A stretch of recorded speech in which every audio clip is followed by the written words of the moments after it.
Hong Kong is marking the 15th anniversary of its return to Chinese rule at a time when many residents of the territory are unhappy at the way they're ruled by Beijing.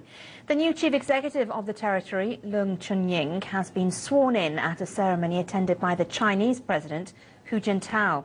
On Saturday, officials shielded President Hu from demonstrators. More protests are planned.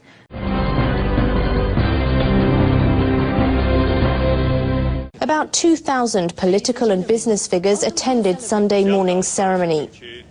The Chinese national anthem was played before Hu swore in Hong Kong's third chief executive, Leung Chun-ying. Hu attributed Hong Kong's prosperity to the one country, two systems policy. He said this allowed the former British colony a high level of autonomy within China. People in Hong Kong need to hold a broad perspective, unite under the banner of patriotism, and support Hong Kong's administration. Hu said people who love China and Hong Kong, especially young talented politicians, should be nurtured to sustain prosperity for the territory and stability for the mainland. A man shouted that China's single-party system should come to an end. He also demanded the release of pro-democracy activists. He was removed from the venue.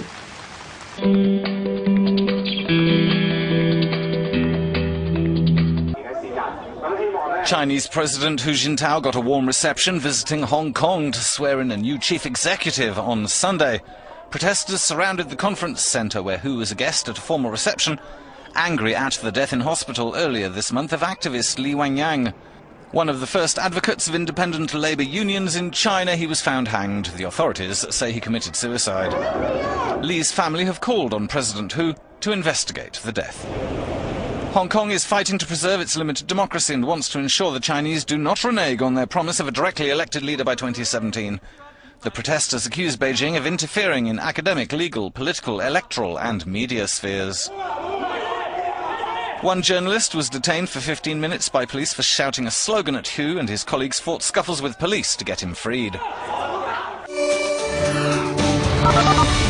This is an annual event, July 1, the anniversary of the handover. Tens of thousands of people tend to come onto the streets to protest. And really the underlying theme is all about democracy, Relita. It's about the push towards more democracy here in Hong Kong. As you say, this is one country, two systems. But Hong Kongers have been promised democracy. Universal suffrage, one person, one vote, is expected in 2017. But there's still a lot of suspicion that's not going to happen. So you do get this annual gathering of protesters here to really hammer home the message that Hong Kongers are ready for democracy now, and they want it. There was also the mysterious death of the activist Li Wenliang. That has certainly been a topic of many people's concerns here as well. We saw those protesters yesterday.